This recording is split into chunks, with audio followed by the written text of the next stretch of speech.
কি হইছে? হকারির মধ্যে এরকম ডাকাডাকি করতেছো কেন? ঘরের ভিতরে চলো, ভাত খেয়ে ঘুমাইবা। এটা আবার কেমন ধরনের ব্যবহার? ভদ্রতা শিখলা না? না, ও ভদ্রতা শিখবাও বা কেমনে? ভদ্রতা শিখতে হলে পরিবার লাগে। তুমি মনে হয় তোমার মায়ের উপরে রাগ আমার উপরে জাগতাছো।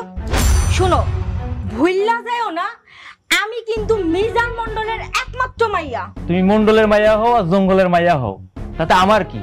আমি যে তোমারে বিয়ে করছি এটা তোমার 7 জন্মের কপাল। তোমার মতো ছোট লোকের সাথে বিয়ে হইছে আমার জীবনের একটা ভুলের কারণে। এই ভুলের কারণে আমার মাকে আমি দূরে সরাই রাখছি। খুব জ্বলে তাই না?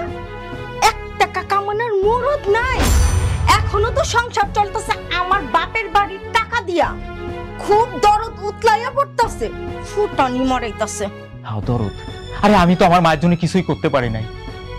সারা জীবন শুধু মাকে যন্ত্রণার দুঃখ দিয়ে গেছি। এই মা কি করছে জানো? মার বাপের বাড়ির টাকা পয়সা সবকিছু আমার পিছনে নষ্ট করছে। কই, এইসব কথা তো আগে কখনো শুনি নাই।